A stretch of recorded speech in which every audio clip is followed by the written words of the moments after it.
So welcome and thank you so much for joining us to our collaborative forum between Pima Public Library and the Pima County Defender's Office, as well as NAMISA, known as National Alliance on Mental Illness for Southern Arizona. I want to let you guys know that we're going to record this session, or it's being recorded right now. Just want you to be aware of that. We're so honored and encouraged to have all of you here to discuss this very important topic in our community. We've titled it The Costs of Southern Arizona's Behavioral Health Policies. Earlier this year, after our community communications forum on evictions, my colleague Justine and I sent out a survey, and behavioral health, mental illness was a topic that clearly resonated with most people. We've all been touched by the implications around behavioral health issues and mental illness, and many times with tragic outcomes. We are committed to help solve these problems for individuals and families in our community who deal with these issues. I'm Kara Mills, a mom, a former teacher, and a librarian. I'll be watching your questions and comments in the chat today.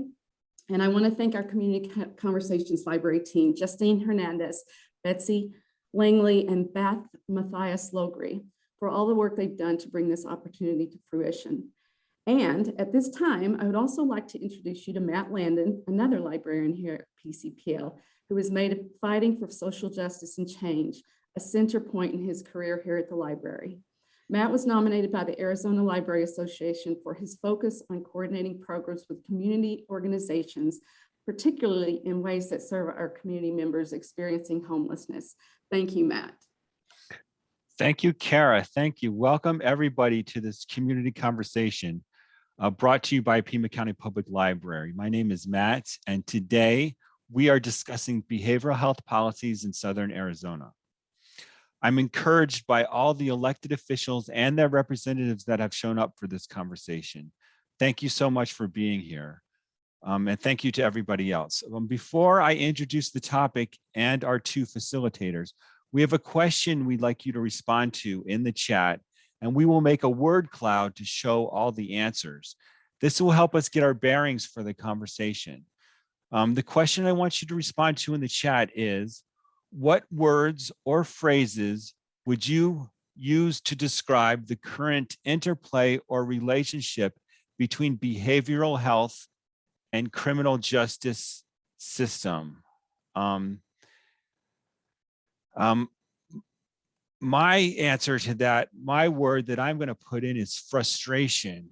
I think it's a frustrating situation where we have citizens of this country being swept up into the criminal justice system for only the sake of their illness. And I'm going to, if I can get this chat open, I will, can we do chat and sharing the screen at the same time? Yeah.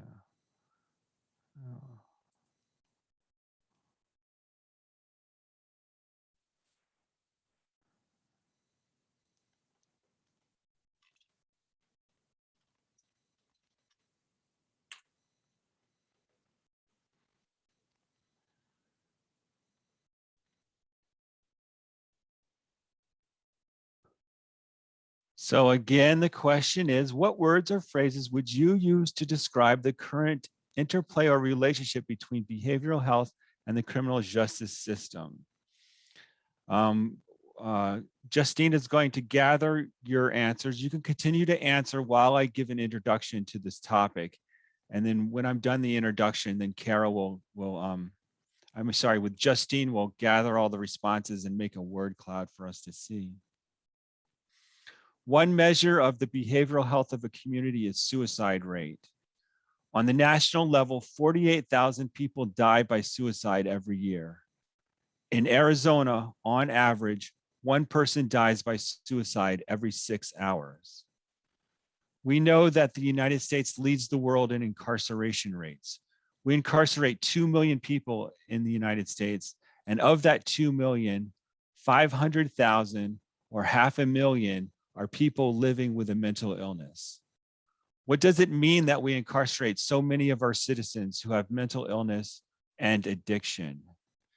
In prison, For their behavior issues and inability to follow prison rules, and also for their protection, inmates with mental illness are often sent to administrative segregation, AKA solitary confinement, which only exacerbates their condition. They are in a cell 23 hours a day with no human contact. One UN report recently classified solitary confinement as torture. What does that do to someone mentally who spends years in solitary confinement?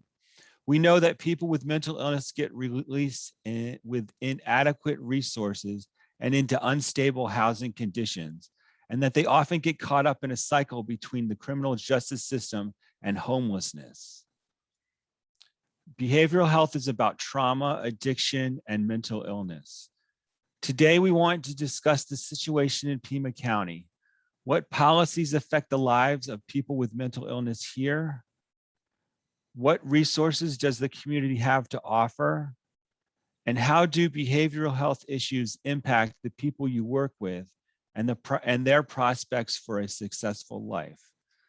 Finally, how can we as professionals make a positive impact? To facilitate the conversation today, I'm joined by Shelley Jernigan from National Alliance on Mental Illness of Southern Arizona and Joel Feynman from the Pima County Public Defender's Office. I'd like to start the conversation by asking each of our facilitators a question. Then we will open it up for everybody for a conversation. Use the raise your hand feature if you want to speak and we will call on you. The raise hand button is in your reactions tab at the bottom of your screen. I hope everybody can see this button. It says reactions on it. The first option when you hit that button is a button for raise hand. Make sure that you click the raise hand button and not the clapping hand icon, which is easy to accidentally click. And then you'll just be clapping and we won't see your hand. Try to keep your comments brief and to the point. There are a lot of people here and we want to give everyone a chance to be heard. Shelley and Joel will occasionally ask probing questions to keep the conversation moving. And because there are so many people, we want you to add comments or resources that everybody should know about in the chat, as well as verbally. So we will actively monitor the chat and share some of the chat with the group throughout the conversation. I encourage you to use the chat as a way to, the chat will be saved and distributed. So if you have, if someone's talk touches you in a way that you have a resource or something to share, please put it in the chat because that chat will be carried over into the future. If anybody doesn't have any questions, I'd like to get started. Joel, as a lawyer and in your position at the Defender's Office, how does the issue of behavioral health play out with people in the cases you see? Thank you, Matt, and thank you all for having me. It's nice to see some of you and nice to meet the rest of you for the first time. It plays out all day, every day. And actually, I was writing down some thoughts when it came to the question you asked, Matt, about the interplay between behavioral health and criminal justice.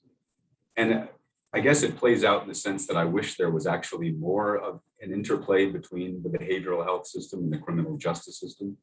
In my experience, there really is only the criminal justice system. And it is through the criminal justice system that our politics, our policies, our culture has chosen to deal with 75, 85, 95% of behavioral health issues. We have criminalized people with behavioral health illnesses. We don't consider them ill, we consider them criminal. When people are having episodes, and we saw this with Mr. Ingram Lopez last summer, the go-to is to call law enforcement. It is not to call another resource, a behavioral health resource. Oftentimes in many communities, there is no other resource to call. The only option is men and women with guns and badges or nothing. especially if it is an incident or if somebody's in need of help at night or on the weekends. I know Jason is here from the MISS team, and TPD's done some good work on changing that in Tucson, and I'm sure Jason can chime in later in the conversation about that. But for me, how I see behavioral health within the criminal justice system is that the criminal justice system has totally subsumed behavioral health. And we made a decision in this country, a very conscious decision. I don't like to ascribe things to them or they. I mean, there is agency behind these decisions. And we made a very conscious decision in the 70s and 80s to dismantle behavioral health systems and to funnel people with behavioral health issues into the criminal justice system and to criminalize people with mental health, behavioral health, and substance abuse issues. So the way I see it play out in the criminal justice system is all day, every day, with at least half of our clients who have some sort of behavioral health issue, if not more than half.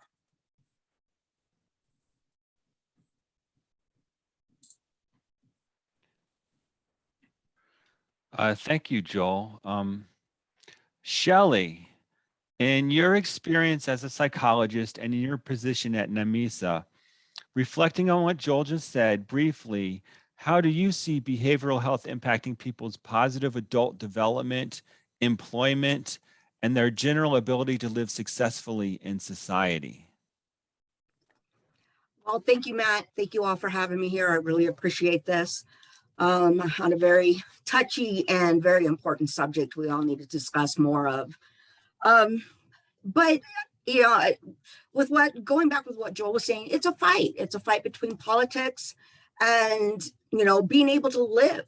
There should be no reason that we should be able to help these people with mental illness in the behavioral health system live a prosperous life and focus on recovery and hope. And I just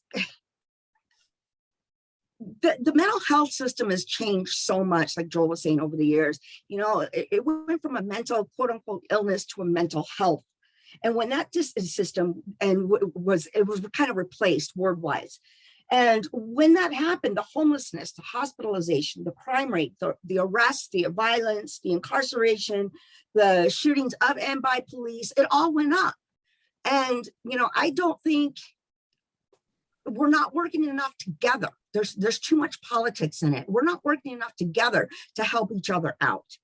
If we could work more together, more like, say somebody like me and Joel working together to fight our system, to go, okay, this person does have a mental health disorder. We don't need to criminalize them for this. It's not going to help. Or when they are criminalized for something, throwing them back out there into the world with nothing and no direction or anywhere to go. It's a topsy-turvy subject. It's a very topsy-turvy situation. And it's too big of a fight between politics and what's right. You wouldn't treat somebody with cancer like this.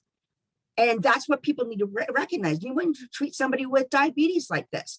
And that's what we need to recognize. A behavioral health matter or mental illness is just like somebody having cancer or somebody having diabetes, something they have to work on every single day. And it's hard. It's very hard. And it's starting to show more and more. Like I said, we're seeing more and more people on the streets because of it. We're seeing, overcrowding in jails and prisons because of it, because we just don't know how to work together. Thank you, Shelley. Thank you. We'd like to open it up. Joel, do you want to ask the first question prompt that we put together and maybe get the conversation started? And I'll monitor for hands. Yeah, great. So this is the first question that we have for everybody in the meeting. From your individual perspectives, where do you see the breakdown in our system when people and young adults, quote, fall through the cracks and become hopelessly entangled in the criminal justice system?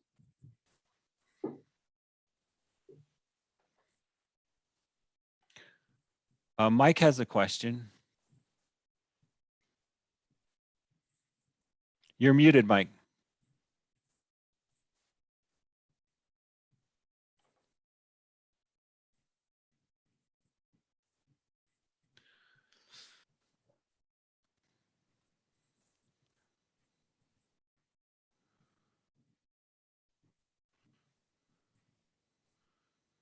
Deb has a question. Go ahead, Deb.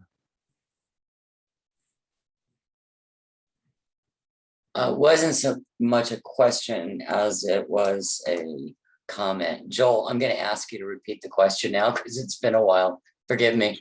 That's okay. So from your perspectives, where is the breakdown in our system? When we say young people, quote, fall through the cracks of the system and become entangled in the criminal justice system, where is the breakdown? Where is the crack? Where is the point at which the system fails when people fall through the cracks of behavioral health and enter into the realm of criminal justice? I think from Devereaux perspective, I've been working there for a little over 10 years. And a lot of times with the youth that we get in care, if they don't have access to that therapeutic care, because we're talking about kiddos that have been abused, traumatized, if they are not entered into therapeutic foster care and they keep falling through the cracks, they're in shelters, their needs, individual needs are never met. And so unless they, because the brain stops, they don't reach all those levels of development that they needed to reach early on. So there's that stop. And unless they get help, either through some kind of a short or long-term treatment, therapeutic foster care, whatever the case may be, I think a lot of them do end up in the criminal justice. They're angry and they're frustrated and they don't know what to do and they act out. And unfortunately, they end up there and it just kind of goes downhill from there because I don't think we really have a good way to bridge that and get them out and get them back into care, if that makes sense. Absolutely. That does make sense. Any other thoughts on where the breakdown in our system occurs? Christine has a comment. Christine, go ahead. Hi, thanks for hosting this. This great forum. I'm really glad to see it happening. My thought about this and my perspective is from being a volunteer court-appointed special advocate, mainly is my exposure to the behavioral health system and criminal justice system. And what I saw a lot of times was just a generalized lack of understanding of what trauma does to young people, from parents to teachers to people who are in and out of the system, and what a trauma-aware perspective can really do to help understand a kid and what they need, and then get them to the services they need. And I just, across the board, I didn't have that before I went into CASA, and I think a lot of people that were interacting with these youth did not have that and still do not have that. Matt, can I add something to Christine's comment? Go ahead.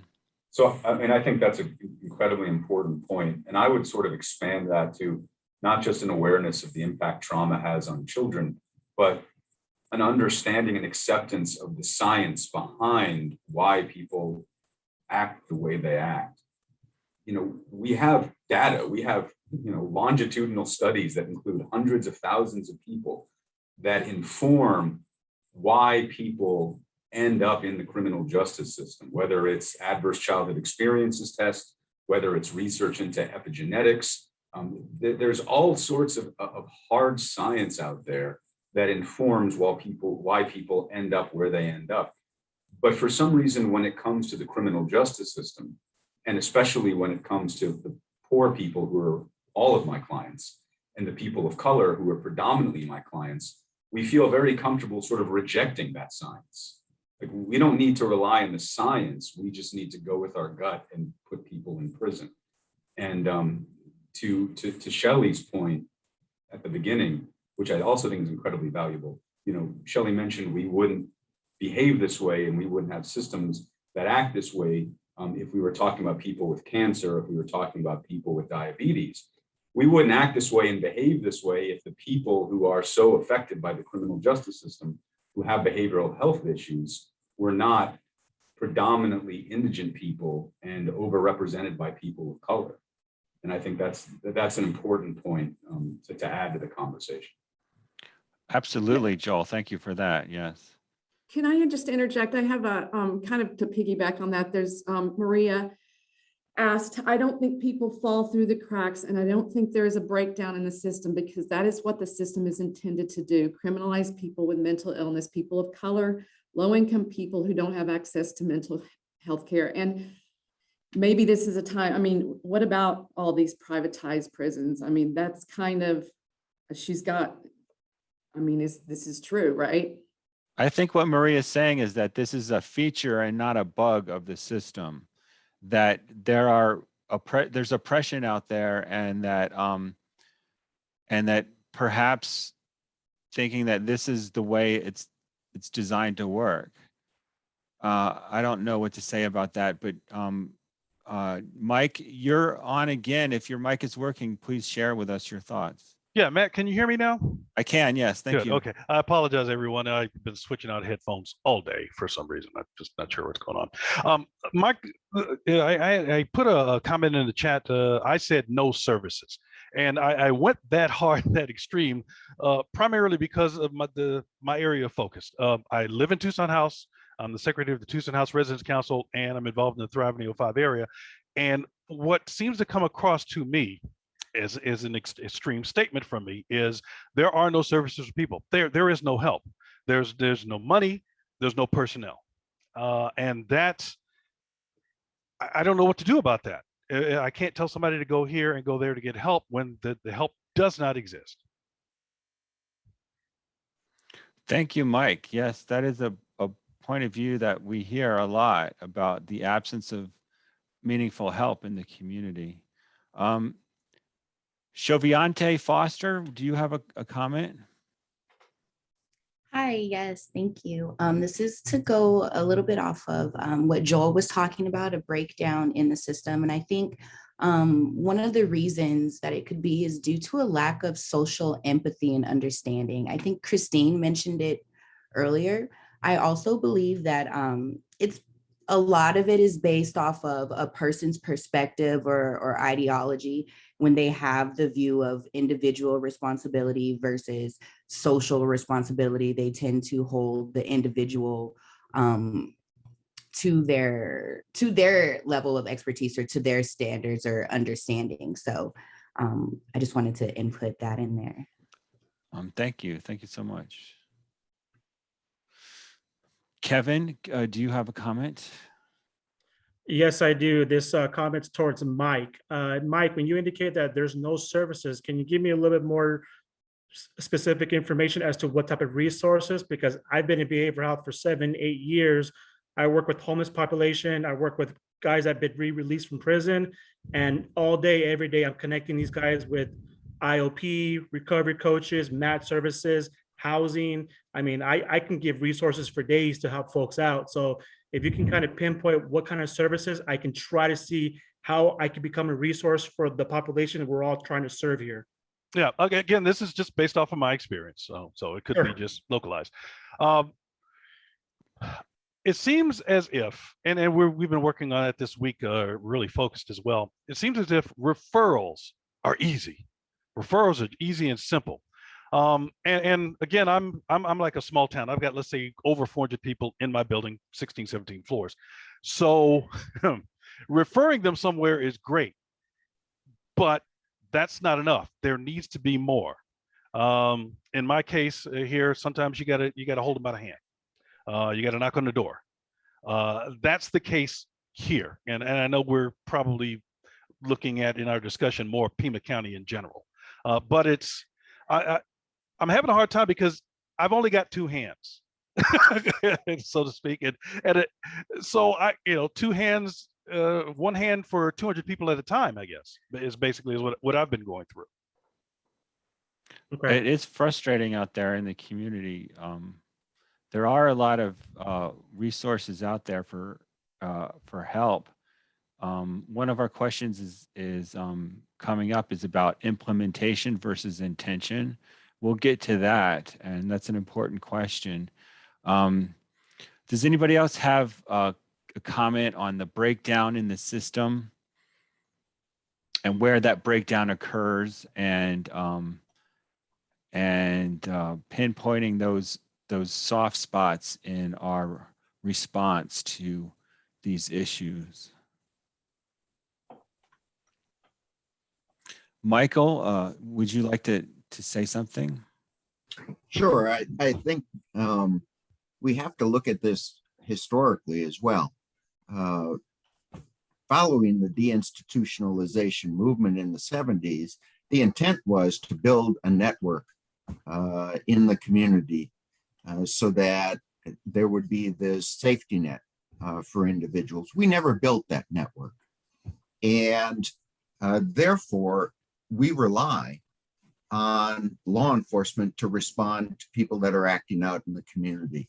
And they use the only resource that they know about, and that is arrest and force. And until we get to a point that we create a secondary system that can respond to these dramatic events that take place, that's going to be the experience of these folks that are having difficulties in the community. So if nothing else comes from the defund the police movement, it's let's redefine what a police role is and create secondary systems, particularly for mental health, so that they're out there 24/7, just like law enforcement is, and they're accessible. But that gets back to the point we don't have the political will to actually create that set of systems. So in some sense, and I don't mean to downplay, I don't think we've criminalized, but we've responded in the only way that we know how, and we've sent law enforcement services to do a job that they don't know how to do adequately. I'm going to respectfully disagree with Professor Polakowski. In my experience, we actively criminalize people with mental health issues. We have an untold number of cases involving aggravated assault on police officers, which sounds really bad until you get the police reports and you realize that it involves spitting on a police officer or it involves kicking a police officer. We don't get those cases dismissed. We don't get diversion offers that send those people into treatment. Those people are sent to prison for assaulting a police officer. And no matter how hard we try and convince the state that the only reason this person spit on a police officer is because they were going through extraordinary mental health crisis. Here is their 20-year SMI history and the complete list of medications they've taken. But all too often, we are told your client assaulted a police officer, spit can lead to HIV infection. This was potentially a deadly incident. They're going to prison. So I certainly would never want to go head to head with the professor on anything academic. But in my experience, I think we do actively criminalize a lot of mental health issues a lot of the time. And it might not be in the way that the law is written, but it is certainly, in my experience, in the way the law is enforced. Great. Maria, would you like to say something? Thank you. Can you hear me? Yes, go ahead. Awesome. Thank you. Just quickly, I'm with Arizona Complete Health. So we are the provider of crisis services in Pima County. I just wanted to just touch on, I added the crisis card information in chat so everyone could have that. So that is really the alternate phone number to 911. Arizona Complete Health, we have programs with the City of Tucson 911 call center and the Pima County Sheriff's Department 911 call centers, where they are diverting calls that are mental health, where an officer or fire EMS is not needed to respond. they're diverting those calls directly to our crisis line. So we're trying to get those folks to the appropriate services that they need and not have an officer or firefighter or a paramedic respond to those calls. We're trying to get crisis services involved sooner, that early intervention point. So I will be sure to put my contact information in the chat as well, if you would like some additional information on that, or if you would like crisis cards, crisis flyers. I'm happy to send you PDFs of those, or I can actually drop off the materials to you. Thank you.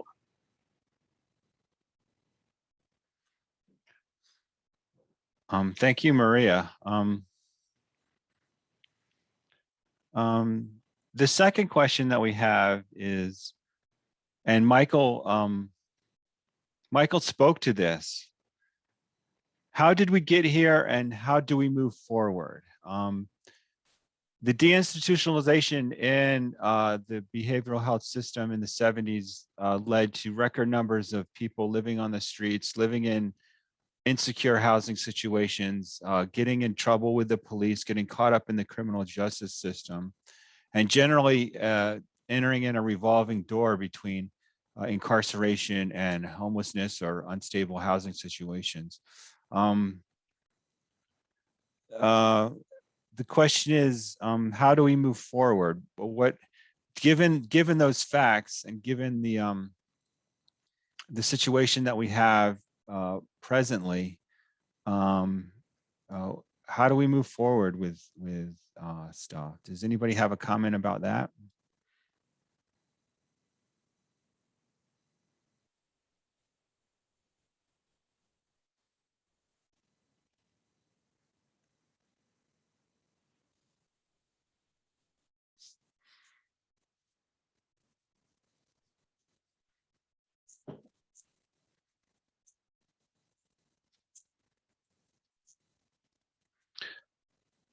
Go ahead, Shelley.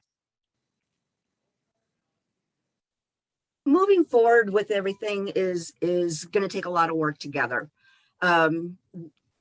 With what Joel was saying earlier, it's going to take a lot of work on the behavioral health side. It's going to take a lot of work on the politician side and the criminal court systems to work together.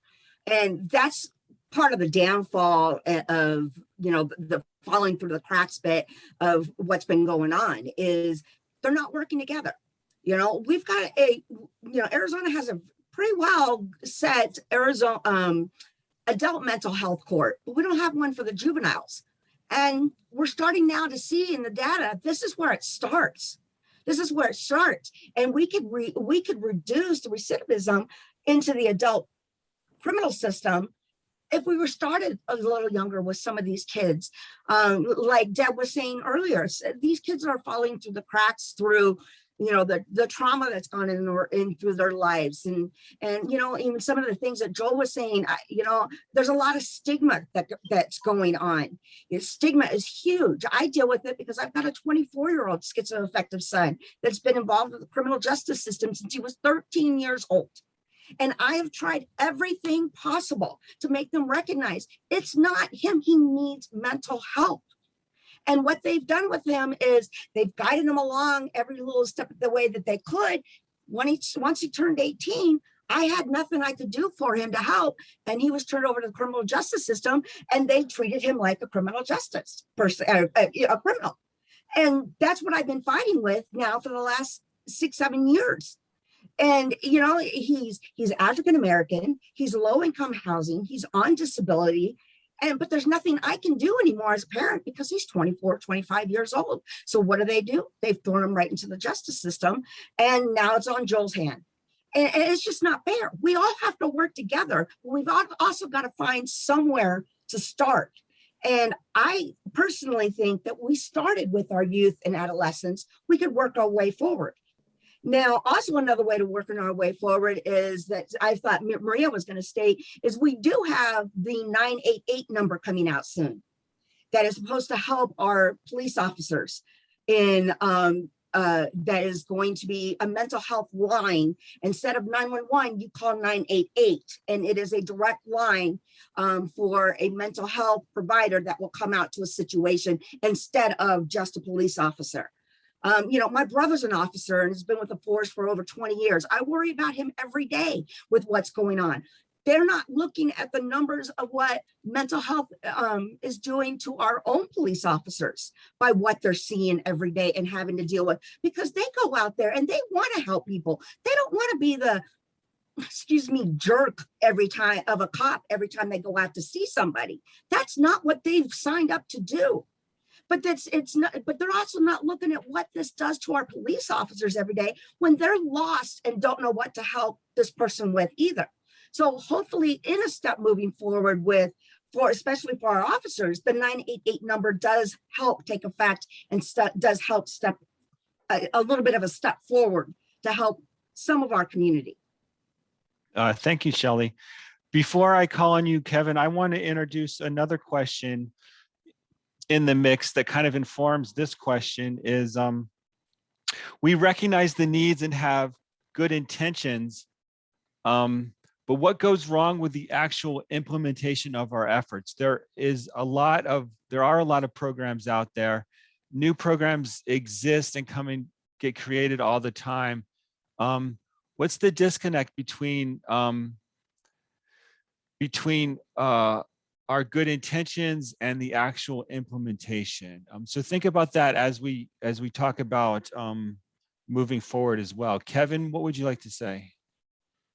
I mean, I'm looking at who's in this meeting here, and I noticed that we don't have a whole lot of community home healths, anyone representing IOPs. I know there's a deflection program in the jails that do some education for the people that are going to be re-released. I think we need to get everybody on this type of meeting, the networking part. I do agree with Shelley. There is a huge lack of communication as to resources, as to what's available for everybody. My experience in behavioral health for 7-8 years is they only know what's under their umbrella and they don't communicate with anybody else. I think that's where we got to kind of overcome and talk about what other resources are available, because with behavioral health, mental health, it's tailor-made. It's not the exact same thing for the next person. I can't really speak on how it can benefit the adolescent population, but that's my experience so far. And I think that what we're doing right now in the community, me and working with TPD, El Rio, housing agencies, we work together in the community twice a week and we talk to each other. We go out and offer services as a group. I think it's beneficial. People get to know what's available, and you'd be surprised how many people are shocked that there's that many resources available, whether it's getting them into housing, getting them medical insurance, getting them help on their substance abuse. I think we need to make sure that we get all the big players under this meeting so we can all talk and see what's available and come together. Great, Kevin. Yes, great. Joel, did you have a comment? Well, I think the two questions are a little bit intertwined in terms of how do we move forward and what goes wrong with the implementation of our efforts. I think part of it is that we are insistent on treating the symptoms and not the disease. And that the solution to a lot of these problems is actually very simple, expensive, and will take a long time, but it's pretty simple, which are solutions like, the Harlem Children's Zone, which is you spend a lot of money up front on really good schools, on parenting workshops, on helping single parents find the time to be parents, on living wages, on healthcare, on affordable housing, on decent jobs. And when you spend the money on those basic social services, and you spend that money on 6-month-olds and 1-year-olds and 2-year-olds, well, then 15, 20 years later, you just have a whole lot less people that need the services of every organization in this meeting. That's the way to move forward and to solve what's wrong with the implementation. We can only do so much. The analogy that I'm sure people like Kate are tired of me using is that at the end of the day, we're just paramedics. We are responding to the accident and trying to do our best with the accident. We need to spend a lot more money on preventing the accident from happening in the first place. Well put, Joel. Definitely. Would anyone else like to speak to these questions? What do you see in your work as a professional? Specifically, what are some of the resources that you have at your disposal? And if you could share some of those in the chat, like I said, the chat is going to be something that we share out. And if the idea is to communicate better with everybody regarding these issues, one way to do that would be to put some resources in the chat and share them with us at this point.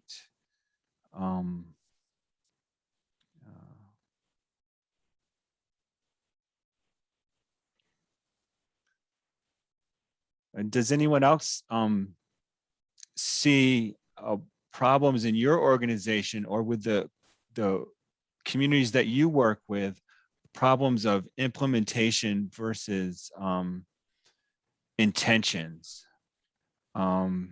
How are the programs that you guys run working in the community? And what are some of the sticking points in helping people? From your particular point of view, we do have a lot of service providers here on the call, and we do have a lot of people who work with people who are mentally ill in the healthcare system as well as the justice system. Talk to us about your particular struggles with this issue. I would really want to hear that. Shelley, you have a comment. Yeah, one of the things here, and NMISA does, we do education, advocacy, and support for all ages.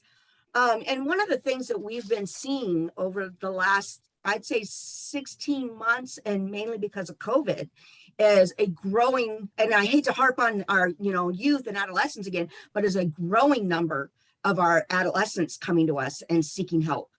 And they're coming out where they're having questions. They want to know, hey, where can I go to turn to?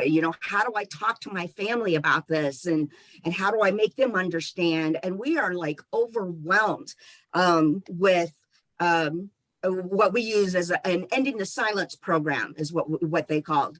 And I mean, we've got one school that has 1,900 students that are wanting us to do our presentation to, all 1,900 of them, because they've been having issues of mental illness since the school has started back up. And, we just need to, whatever is out there, we need to make sure it's more publicized rather than trying to sweep it under the rug like it's not a big deal. Thank you, Shelley. I think another thing that's important that we're slowly starting to pay attention to, but it's very, very little, is getting the system involved, people who are affected, into not just the conversation, because a lot of times we see them as part of the conversation, but actually in the rooms where decisions are made. If we look at the state legislature, for example, when bills are being debated, you will often see a whole lot of representation from victims of violent crime and prosecutors. You will see almost no representation of people who've actually been to prison, or people who have family members who have behavioral health issues that cause them to become enmeshed in the criminal justice system. We see no participation of those people when it comes to selecting judges, selecting public defenders. They do not have a voice, and we're starting to say they need a voice at the table, but all too often that table is where decisions that have already been made are discussed, and it doesn't include the table where the decisions are made in the first place. And I think outcomes would be very different if you had people say, you know what, I was actually in prison for 15 years. And so now you're debating 2021, 2022 Department of Corrections budget. Well, let me tell you what I think the budget should be based on living in the prison for 15 years. And I can tell you what I think prisons need to spend money on and what they don't need to spend money on.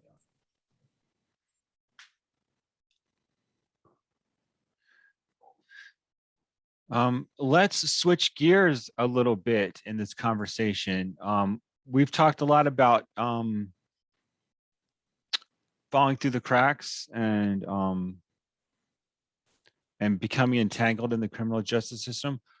Can we share some of our success stories? Does anybody have a story they can tell of a successful intervention and a result from your work on this issue? What is working at your organization or in the communities that you work with? I'd like to hear that as well.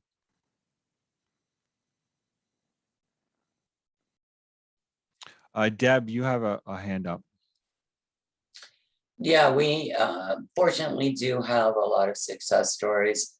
One of them that was most memorable was we have a residential treatment center in Phoenix and Scottsdale, and we'll keep youth there 6 to 9 months. The reason we don't get more kiddos is because it's not an inexpensive venture to put these kids in our center. But it's very effective. We had a young girl that came to us. She was a 14-year-old that entered some treatment, and then she disappeared, went back to mom. Mom and dad were divorced.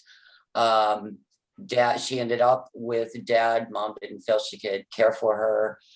Dad started abusing her sexually, started sex trafficking her. When we got her back, she was 16, very angry. She had tried to commit suicide numerous times. Just life was, the people that were supposed to protect her did not. Anyway, after she stayed at our facility for about 9 months, our counselors and therapists and all the people worked with her. She got out and has turned her life around. Last I checked, she spoke at one of our events about a year ago, and she going to school to become a nurse and wants to focus on helping youth and being an advocate because of what happened to her. So it does happen. We don't always get the long end of the story after they leave, but she did come back and definitely credited the program and all the people that took the time to work with her and work with her through her anger and using those positive supports. So it was a happy ending. So that's it. Thanks for letting me share.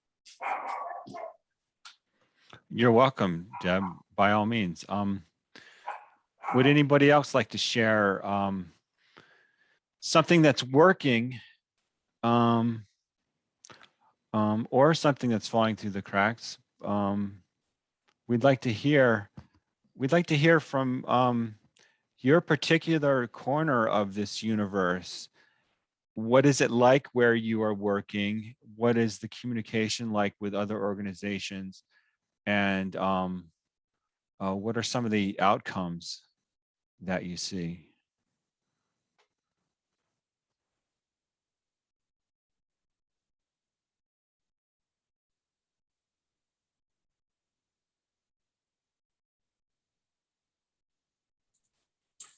The one thing that works in our office, because we're not behavioral health experts, we're lawyers, and that's a whole nother conversation, is the problem with the system such that lawyers are the ones who are oftentimes charged with solving these behavioral health issues, which we are not at all equipped, educated, or informed enough to solve. But one thing that really, really helps, as simple as it sounds, is listening to our clients. Oftentimes our clients just have not been listened to. And one thing that any public defender learns after their second or third year of practice is how often clients, even clients who end up going to prison for very long, will say, thank you for listening to me. Thank you for just hearing about my problems. You're the first person or one of the few people that's ever taken the time to listen to my story. it's very simple, but in my professional experience, it's very powerful. And one thing I constantly have to check myself, because I'm an inherently impatient person, is to find the patience to sit down and listen to my clients and not just think about, oh, I got these emails to return, I got this meeting to go to, I got 1,000 other things on my to-do list. To really be present and mindful and just dedicate time to listening to my client for 20, 30, 40, 60 minutes. I think that can be very powerful. Thank you, Joel. Kate, do you have a comment? Inevitably, every meeting that I'm at with Joel, I just end up echoing everything he says. We we always say the same thing, so I'll try and be original a little bit, but ditto to all the things Joel says. I'm sorry I'm late. My name is Kate Besley. I'm the Director of Justice Services for Pima County. We are part of Pima County government and work universally to serve all of our justice system partners in our community to make our justice system a more equitable and improve outcomes and all that jazz. I think I could give you 100 success stories, 1,000 success stories. Every single one of those success stories largely revolves around somebody who we can have the best programs and we can throw a lot of money at the problems, but those people who are successful made real human connections with somebody who cared about them. And if there's one non-scientific approach that I would like to infuse into all the work we do, it is hope. That somebody could believe in somebody that has had a very disadvantaged life. Trauma is the -- 1 issue for every single person who's involved in the justice system. Trauma affects how people get into the justice system. The justice system is inherently traumatic. We have to, as a society, really start to understand how people get entangled with these long criminal histories. You look at somebody on a piece of paper and you see, oh, they've got all these, maybe it starts out as possession or paraphernalia, or maybe it's, chronic homelessness, and somebody becomes entangled. And the more that we are able to not only help those individuals have hope and see recovery as possible, but the more that we're able to, as a society, have hope for those individuals. And that's accomplished by removing stigma and helping people to understand the differences of privilege and advantage that some people have, and other people become sucked into a system that makes it very difficult to get out. So those people that I do want to end on this note of hope, because Jennifer at the Public Defender's Office cried in this very same session that I did. She's my fellow weeper. But we had an individual, I feel comfortable saying his name is Philip because he was in the newspaper for all of his success. But he came in through our Jail Population Review Committee, which is a program where we try and identify people who've been held in custody on nonviolent, non-dangerous charges, that we work to get them out of custody faster. Typically, they're held on a low dollar bond because they're indigent. And we got him released and put him into our transitional housing program, and then got him into our Housing First, which takes people who have justice system involvement and puts them in permanent supportive housing. Because of this program, he graduated from probation very early, in about less than a year. He got his GED while he was in Housing First. He is currently he's started Pima Community College classes, and he is working on getting custody of his kids back. This is somebody who, when he came in to talk to our jail population review and made me cry, we asked, what is different about this time? You've had a lot of justice system involvement, you've had a lot of arrests, why is it different? And he basically said, because somebody cared about me this time. And the more programs that I can build and the more people that I can hire that see people as people and as have humanity and the ability to change, those people change others. And so that's the justice system comes down to that human connection and a belief in hope. Well said, Katie. That's great. Hope, definitely. Michael, before I ask you to comment, we have the word cloud, and I'd like Justine to share the word cloud. As you recall, the question for the word cloud was the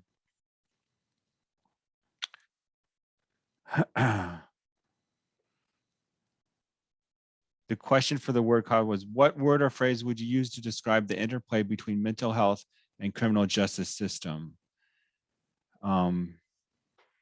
Stigmatizing is a word, and broken are two words that showed up a lot.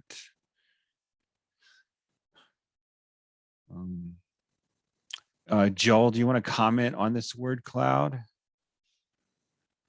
I agree.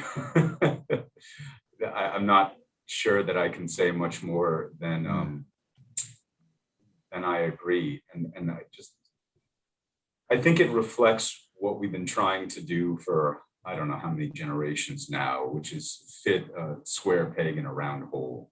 Like, these are not criminal justice. These are not criminal problems. These are problems of poverty. These are problems of behavioral health. These are problems of public health. But we keep trying to force them through a criminal justice system. And as long as we do that, we're destined for failure. And while I love, Kate and I work, and Jennifer and Sarah, we work on diversion programs, we work on the jail population, we work on alternate court programs, and these are great programs, and I fully support them. And I spend a lot of time trying to, with my colleagues, make them better. And I think at the end of the day, they are fundamentally destined for failure, because at the end of the day, we're still trying to fit a square peg through a round hole. Michael, I have you on cue, but I want to introduce the next question, which piggybacks on Kate's comments about hope and about trauma. The next question is, what is the impact of trauma, even mild chronic trauma, on people that keep them in the system perpetually? The role of trauma. Mike, what would you like to say?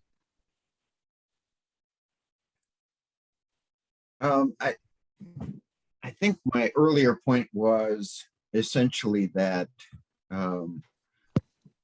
we're missing an important ingredient here, particularly because I think most people that need the assistance of the groups that are represented here are first going to at some point run into confrontation with law enforcement.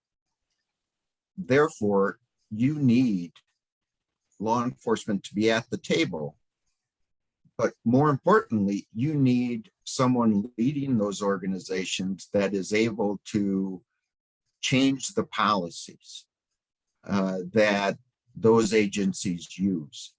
I was in law enforcement back in the 70s and early 80s. I was on the post board here in Arizona in the 90s. And when I looked at the training of officers in the 90s compared to what I received in the 80s, it was virtually the same. The alphabets and the references may have changed a little bit, but the training was still minimized in terms of everything else that they were given. So we need some energetic chief of police, sheriff, who's willing to change policy in the way that their officers respond to these sorts of events, so that when officers do go to these, they don't take the opportunity to arrest somebody that spit on them or kicked them, but there are alternatives. And at present, we don't have those alternatives. And officers grasp those arrest opportunities so that they can finish their report and get back out on the street. We just don't give them enough time to deal with more complicated issues. And until we do, we're going to keep on going round and round. And Mr. Feynman is going to keep on having the same folks that he represents over time.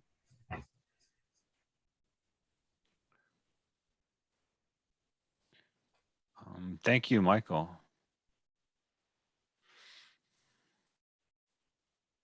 Shelley, what would you like to say? I just wanted to, I agree with Dr. Pulaski. That's part of the problem. It's just a vicious cycle, and we're just going round and round and round. Joel, and the justice system can only do so much. The behavioral system can only do so much. Our police system can only do so much.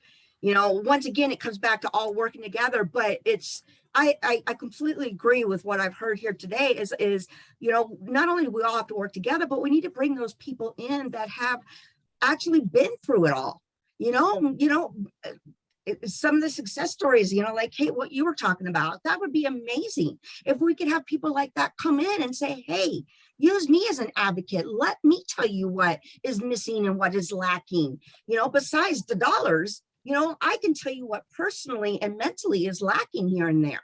And if we could get more of that, that would be great. But like I said, there's just no outcry. There's no speaking of more of the behavioral health problem in society unless something bad happens. That's when you hear about mental health and mental illness. It's not just something that you see a commercial for. I go back to other illnesses. You see a commercial for a new shot to go with your chemotherapy if you're starting chemotherapy. But there's not just a regular commercial to, even for me as a communications director here at NAMI, to sit there and say, hey, here we are. If you need help, here we are.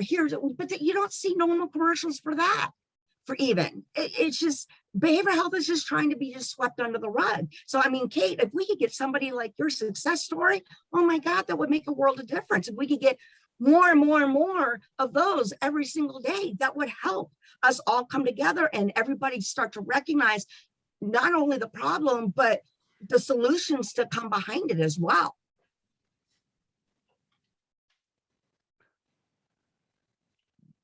Thank you, Shelley. Kara, what would you like to say?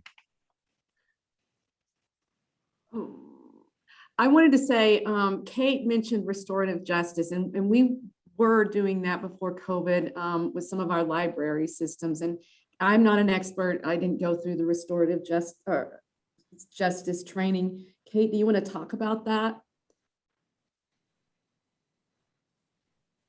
I certainly, and there's so much to unpack with restorative justice. I will not do it justice, but that's definitely something where the justice system is trying to work toward. It's something that we're taking a really hard look at. How do we incorporate that with juvenile justice and youth? And it really focuses on not just accountability, but restoration of that person. So sometimes that it involves counseling, sometimes it involves service to the community or community service, but it's really trying to approach the whole person and about how we fix this problem so it doesn't happen again. It's really critical, I think, especially when we're looking at race and ethnic disparities and disproportionalities in the justice system. It's really helpful when we're looking at trauma, as I previously mentioned. Restorative justice is not one thing. It can be lots of different types of programs. We're currently working with the YWCA and hoping to work with Tucson City Court about putting some restorative justice programs in with youth. So there's a whole rabbit hole of restorative justice that I would encourage anybody to go down. It's good for some things. It's not good for other things. And it's certainly going to continue to be part of our ether from here on out. Thanks, Kate. Shelley, you still have your hand up. Joel, would you like to say something? On the topic of restorative justice, basically the idea that we seek to implement policies and create systems that make people whole again, and especially the victims of crime. One thing that goes radically under-discussed is that the current system has failed crime victims as much as it has failed defendants. People who are victimized by even violent crimes are not they don't benefit from the system in the sense that recidivism is still as bad as it ever was. You know, so people get out of prison and they commit new crimes. Poverty still affects, you know, property taxes. Mental health still affects somebody with behavioral health issues and substance abuse issues is still going to have whatever effect on their neighbor that they would have had before they enter the criminal justice system. You know, shoplifting hasn't decreased, sexual assault hasn't, none of this has gone down. So I think, if anything, when it comes to restorative justice, that I think needs to embrace wholeheartedly, because victims should be as upset as we are. Let me say, as I am, coming from the defense and the defendant perspective, victims should be equally upset because the system has completely failed them as well. And that's something that I don't think gets nearly as much attention as it should. You know, we see the headlines, you know, sexual assailant sentenced to 30 years in prison, and our community feels better. But then they don't look at the numbers, which show that sexual assaults haven't budged longitudinally in 50 years, generationally. Neither have homicides. I mean, homicides go up and down by years, and some years they go up and down substantially. But if you look at it since the 90s, homicides hasn't moved at all on a national level. So victims should be as upset as we are.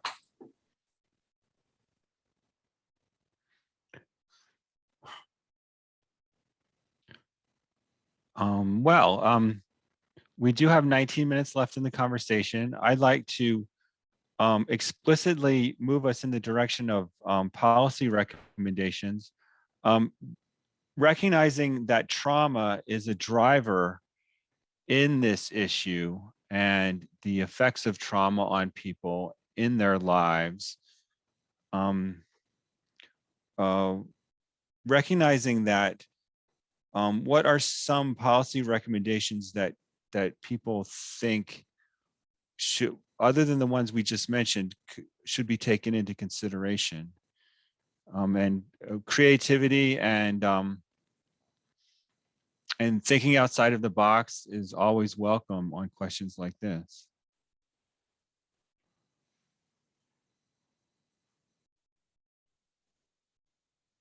Kara, what would you like to say? So this topic, as I said earlier in my introduction, has definitely affected me personally with my son. I see that our schools need a lot of mental health help. You know, when I was teaching, we had to share a counselor. My son, you know, got into trouble bringing pot to school and he got arrested. That, of course, is not, you know, never going to help a kid out to get arrested. And eventually he got kicked out of school. So, you know, and he was smart. He was very, very smart. He was smart enough to be able to, you know, when I call the crisis line on him, he could talk his way out. So it seems like, I know that there's a lot of resources already in our system. There's just not enough. Is it because people don't get paid? I mean, I guess I'm throwing a lot of stuff out there, but I mean, the schools, for crying out loud, we need a lot more counseling services, counselors in our school system. I think that would nip things in the bud, and we would, you know, I mean, I agree with Shelley. It starts when they're young. That's when we see these mental illnesses come out. If they're smart, you know, they can kind of navigate the system a little bit, but they still have trauma. They still have mental illness. And sometimes the smarter kids get swept under the rug, or they're the ones that go to jail because they should know better. So, I mean, you know, I definitely think we need to start way, way earlier with our youth. Thank you, Kara. Thank you. Mm-hmm.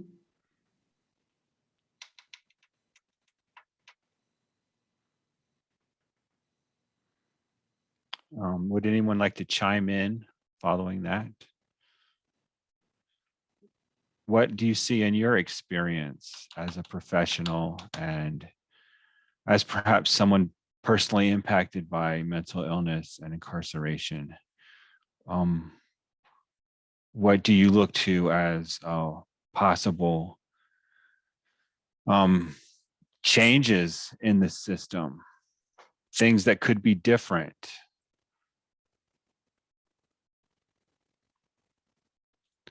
Shelley, go ahead. On top of everything else that we were saying, and Carol, what you were just saying as well, we need more funding. We need more funding to go towards mental illness. I don't understand why, a 30 plus billion dollar block grants that gets given to our state for mental illness in the last fiscal year, and we're not seeing it go anywhere. It's not being used for anything. We need more. If we had more funding on a lot of things to help out people like Joel in his position, so he's not a sole survivor here sitting with one client, being that person of content that person with behavioral health is needed before they go in front of the justice system. But we need more funding. When it comes to the schools, like I said, with Namisa here, we do the Ending the Silence program. And since school has, gone back into session over COVID, we're overloaded, and we work on grants and donations alone, and that's all we get. And that's how we provide our programs free of charge. And we've already extended all that through the year. They're so overcrowded right now in the schools. So, yes, Kara, to what you were saying, yes, most definitely, but we need more funding. We need more funding to go into the mental health, behavioral health system alone. And that's going to help places, like Kate's and Joel and even Sergeant Winsky with the police department. It's going to help more with everybody.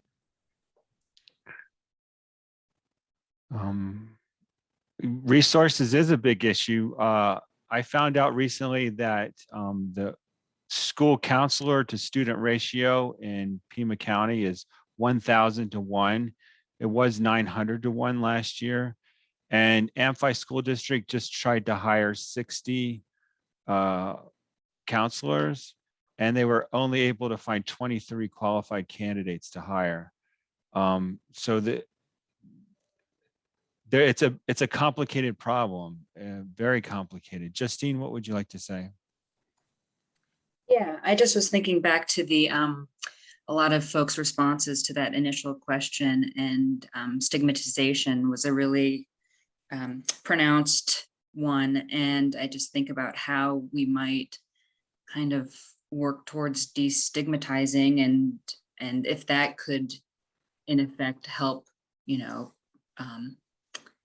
people support issues and policies and legislation that puts money into the necessary resources. And I don't even know how we do that, but yeah, just thinking about that was kind of a thought, kind of like starting at that place where just changing the sort of perception and the conversation, creating more conversation around that.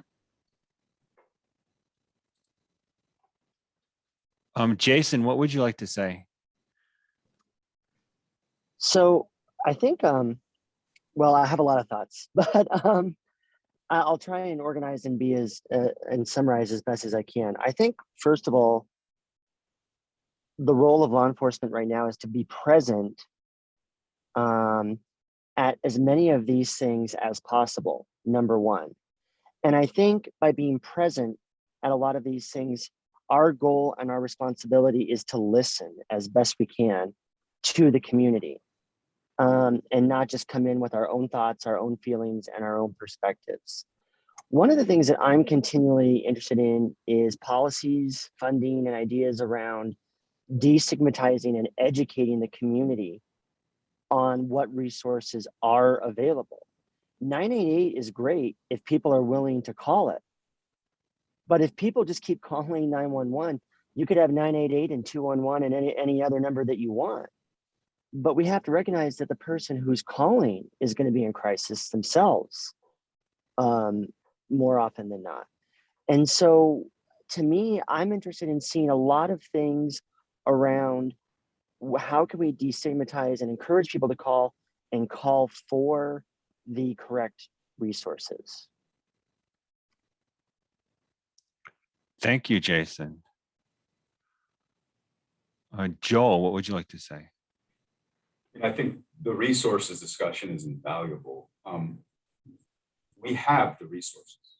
We have more resources than any other civilization. And I don't mean United States. I mean, the globe today has more physical wealth than any time in history. We spend $750 billion a year on the US Defense Department budget. And that's just the part we know about is $750 billion a year. So for me, it's not about resources. It's very much a political question. And I think the solution is to stop voting for politicians who are choosing to use the immense amount of resources that we have on prisons instead of schools, and on drone strikes instead of counselors, and not to be hoodwinked by the idea that we don't have the resources. We absolutely do. We spent $2 trillion on the invasion of Iraq. I mean, the resources are almost endless. It is, for me, it's very much a political question. And the solution is to remind ourselves that it's a political question. And that when it comes to voting for politicians, we so often vote for the politician because they're not the other politician, because they're not the other party. And that's where that's the beginning and the end of our analysis. And as long as we do that, then we are allowing ourselves to be deceived. That's a question of resources. It's not at all. It's a question of politics and how those resources are employed.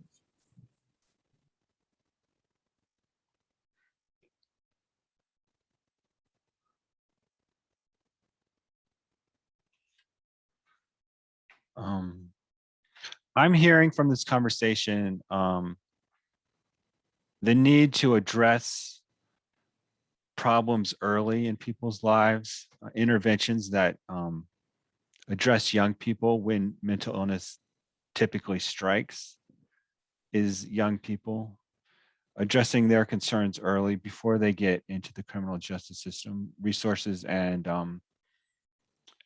tactics for that. The importance of human connection. Kate eloquently said that the solution is one person at a time. The interactions that happen between us professionals and people in crisis, one connection at a time. And then from Joel, I heard the political solutions, that this is a political problem, not a resource problem. That strikes me as very true. We have 8 minutes to go. Let's wrap up with some final thoughts.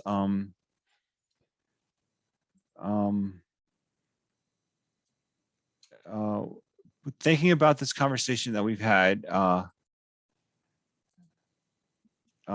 together today, what would you like to leave your fellow participants with? What message do you want to leave them with?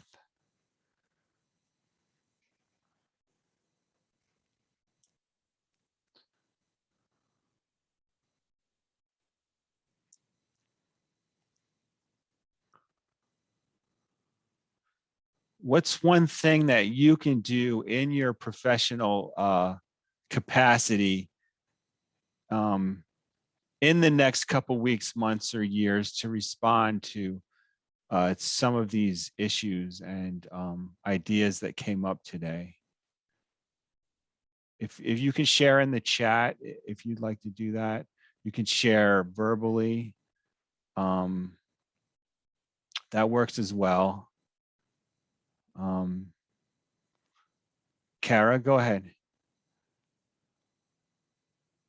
Thank you. I'm just wondering, I know we had some elected officials here. They may have gone, and thank you so much if you work for an elected official or are an elected official. But yeah, I mean, I don't even know where to start. So, I mean, I guess, how can we get more counselors and where can the money come from, Shelley? I mean, this is, I was hoping to kind of solve some problems here, but this has just kind of opened up this, like, oh my gosh, we've got so much work to do. And yes, we need to elect officials who want to do something about it. But, you know, how do we get more money? How do we get more money and put it in the hands of schools and counselors? And why don't they get paid like they should? You know, there's just so many questions that I have now more than a statement. Thanks. Questions. Yes, questions have come up, definitely. Sarah Kostick, what would you like to say? Hi, so I'm a colleague of Mr. Feynman's, and I just want to say that, you know, unfortunately, because of my job as a public defender, we're on the back end. And so quite frequently, we don't have the luxury of getting to prevent our clients' involvement in the criminal justice system. But what we do have is sort of the benefit of hindsight is 20/20, meaning we can take our clients' experiences, their lived experiences, our work with them, and provide meaningful feedback about where we have observed ongoing failures in the system that could have been addressed earlier and maybe led to that client not landing in our office. And so I think we can be a very useful resource in that regard around articulating and shedding light on areas of concern, patterns and practices that we're seeing. And I know that our office tries to do that, and we have continue to speak loudly when we can and to shed light when we can. And that's certainly something that I think we'll consider continuing to do from our position up here in the Bank of America building.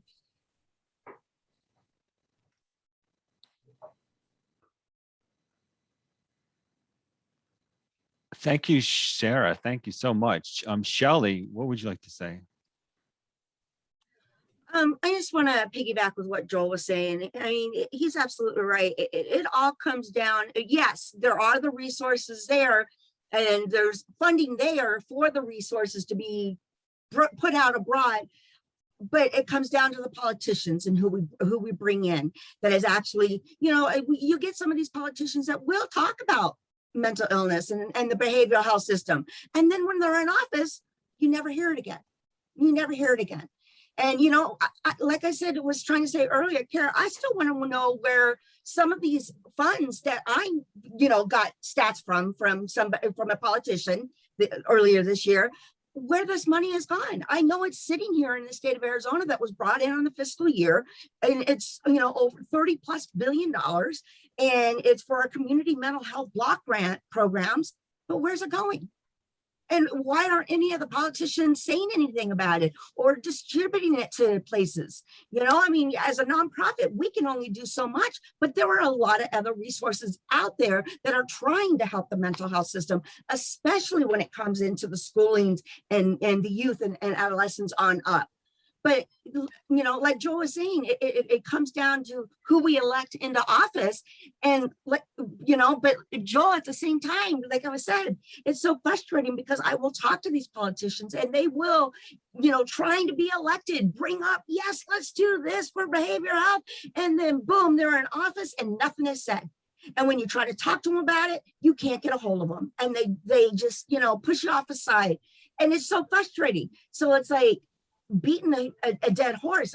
I'm, you know, here with NAMI and everything, and as my being an own youth and adolescent psychologist, I don't even know where to turn anymore, and it's frustrating me because I don't even know where to go.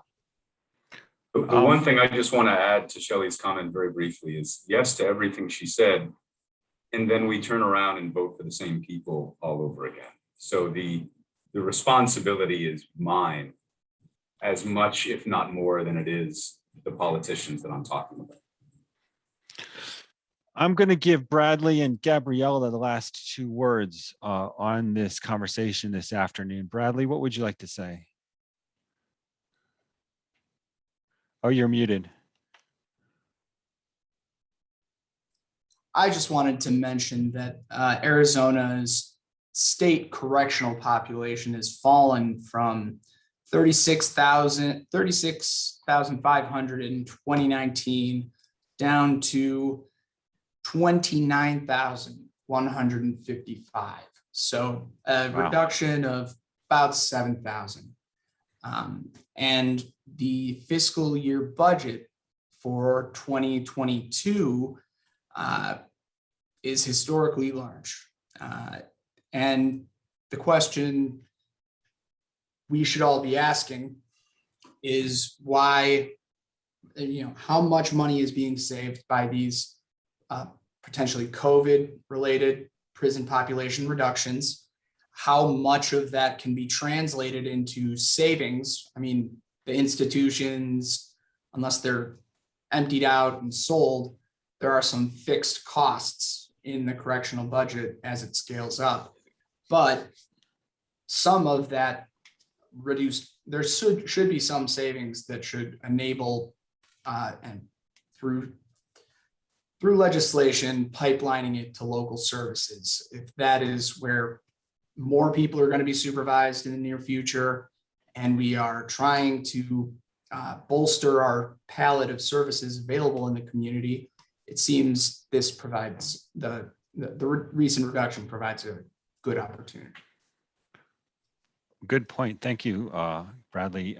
Gabriella, what would you like to say?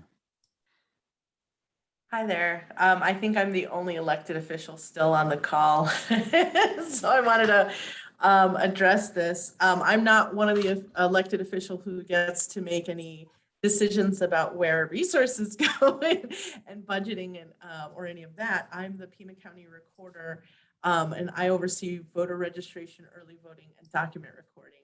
But I try to give every single opportunity that I have to make a connection between, the targeting of Black and Brown folks in our criminal justice system, and the incarceration and criminalization of our Black and Brown community, and the representation they have in our prison system, which impacts who we have voting. Our population is most represented in the prison system, but least likely to be able to participate in the system that they are very much in need of, because this community is most likely to struggle to find housing, struggle to find jobs, be most dependent on services, but least able to make decisions on what those services are, and who's making the decisions about those services that they're receiving.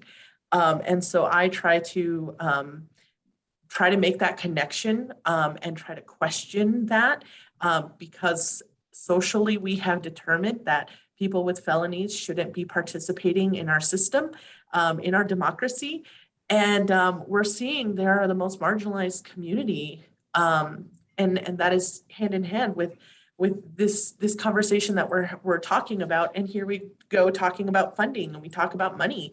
We're talking about elected officials who are being unresponsive and completely MIA, right? And so the more that we talk about that, the more that we normalize that, the more that we push for this concept that all people should be able to participate in our democracy, the easier it's going to be when we are able to make those changes in our state legislature or federally to expand voting rights for people with felonies, people who've been targeted and trapped in the system by no fault of their own. We really have to be thinking about that and pushing for that also. I know that's kind of on a back burner. I was an educator who was always struggling with not having enough counselors on campus, trying to figure out what we were going to do with our kids in crisis.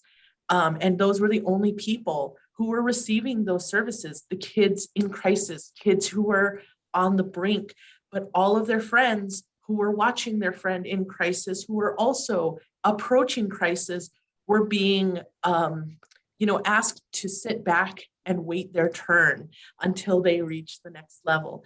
I see that over and over.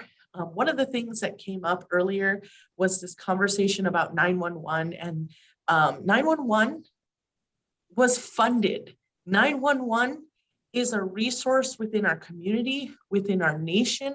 It is talked about in movies and TV shows. It is on the tips of everyone's tongues because it was heavily funded. when we talk about resources, we talk about something such as 911, where we have that resource and there's money behind it. You know, when we're thinking of other numbers, 988 or 255 or whatever these other imaginary numbers are that we don't even have in place, we have to recognize that there needs to be money behind that. There needs to be graphics designers behind that and communications directors and, you know, people pushing whatever that is, because meanwhile, you know, we're getting these crisis cards that if in the moment of crisis, you remember to run back to your office and pick up this number so that you can dial while something is happening in your space, you know, that is not the same thing as 911. And so we're not thinking about that as a whole, but we really need to be. And that is a national campaign. 911 is a national campaign. And I know that, and I talk about that a lot because most Native communities do not have 911 in the way that we have 911 in populated areas. So thank you, Gabriella, for bringing up this topic of disenfranchisement of felons, and an important issue that I know that you're thinking about and that we all need to think about is the restoration of rights for returning citizens and the disenfranchisement that goes on. I mean, if you're a politician and a certain segment of the population isn't going to be voting, what's the incentive for you to be responsive to that population? Those are questions we need to think about. It is 2:36, so we have to end. I'd like to thank everybody for participating so much. I'd like to especially thank Shelley and Joel for facilitating. There was a lot of good information, discussion, and resources in the chat. We are going to share out the contents of the chat and the word cloud in the next few days. I'm going to drop my email in the chat again. If you have any feedback about this event or future conversations, send me a message. If you want to contact anyone who participated today, we do have a list. Let me know and I'll put you in contact with that person. We want to facilitate the networking of professionals and connections that might have been made today for all of you. I'd like to doubly thank everybody again for showing up to this important conversation. I'd like you to have a nice week and look forward to a follow-up email from us. Thank you so much.